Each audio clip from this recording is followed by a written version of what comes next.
Why do men feel lonely? So this is super common to hear, that guys just don't have much to lay their head on. And so I started thinking about what it was, because everybody goes through a lonely chapter. Everyone has that feeling of being alone, of not having anybody to lean on. And I actually find strength in that.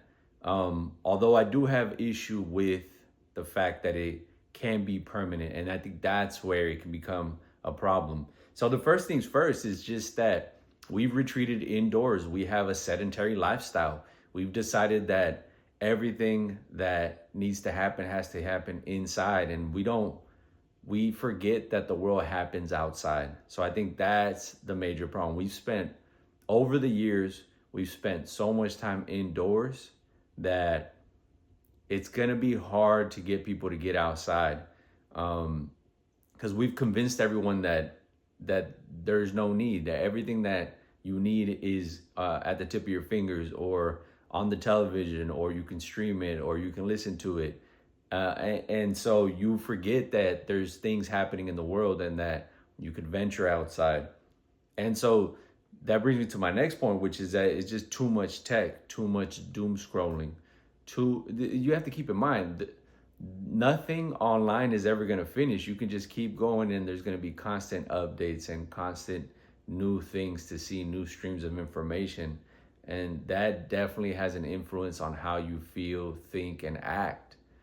And I venture to say that in the long run, that does take a toll on you. It does cause some fatigue. The other thing is too, for a lot of guys, is a lack of friendship. So if you don't have a wife or a girlfriend, or you're not actively dating, and you don't have friends, and you look to the side of you and you see that there's nobody there, then you're gonna have a hard time dealing with life's travails. And that's the thing. If, for example, for me, I used to I didn't realize how lonely I was until I realized, like, I had gotten tired of dating. I was like a serial dater for a long time, and that got really taxing.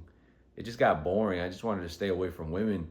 But I remember at the time thinking to myself, like, wow, the reason that I didn't feel it was because I was just dating all the time, and I was kind of able to occupy my mind with that, and busy myself with that I didn't realize I didn't have any friends to hang out with or spend time with. And so that was eye-opening for me.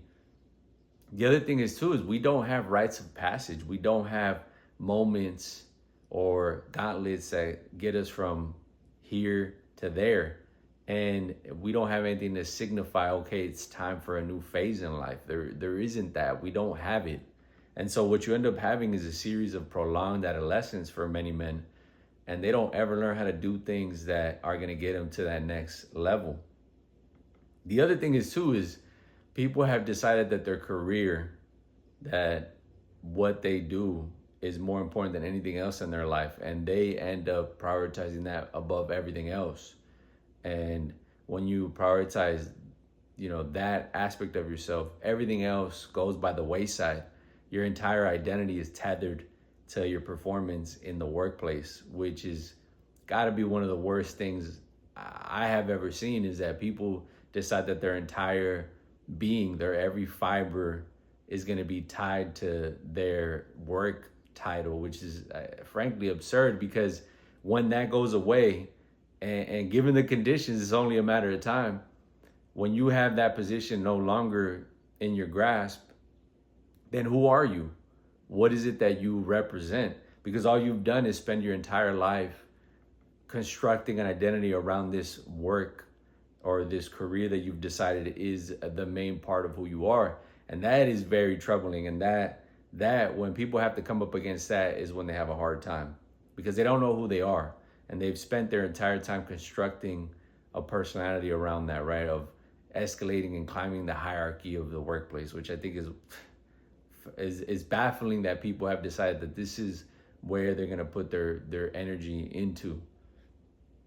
And the next one is the lonely chapter. Obviously, like I said, the lonely chapter is necessary for men, but the issue is the duration in which people spend time in this chapter. You don't ever want to be the guy that stays there indefinitely.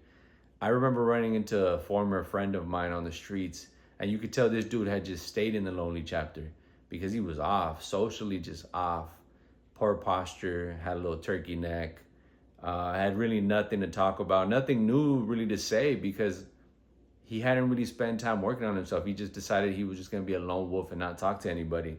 And that has crazy consequences in the long run.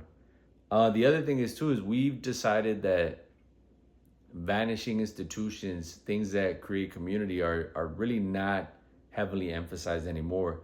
And frankly, people are tired, right? They come out of work, they don't really want to do much. They want to stay home and they don't want to, it's difficult to take the time and have the energy to go and formulate these relationships and carve out community in places where it just isn't so readily available. And I think the solution to this would be to have like these mini interactions, these informal places that you can build community at. Your butcher shop or your barista, right? These people should know who you are.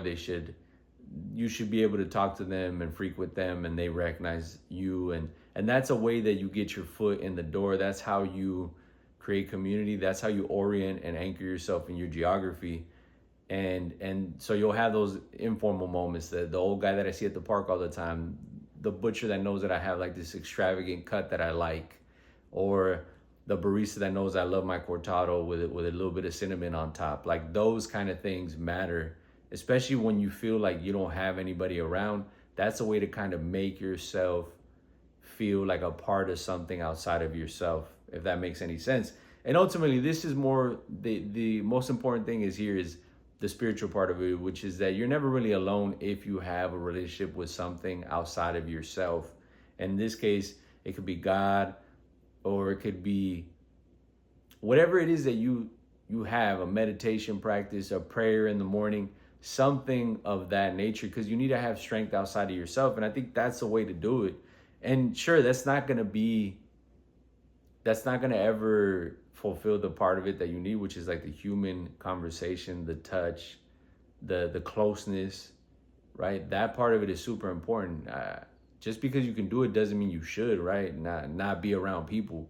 But the idea is that you want to have some strength that comes from something outside of yourself, a source from which to tap into when things are looking down and out, because inevitably they will. It's just a matter of time before you feel like things are not going your way.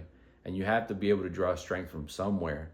And so I think that's an important one for me that I would venture anybody to kind of dig into, is like find a spiritual practice, find God in some capacity and use it and experience it in a way that feels comfortable for you, that makes sense to you in the circumstances you're in. But anyhow, yeah, I mean, I know what it's like. So if you do feel lonely, that's the strategy, is to kind of get out there and do some of these like mini community, mini informal spaces, that these liminal spaces in which you can take advantage and carve out community in these tiny moments, right? But anyhow, I hope this helps and I'll see you in the next one.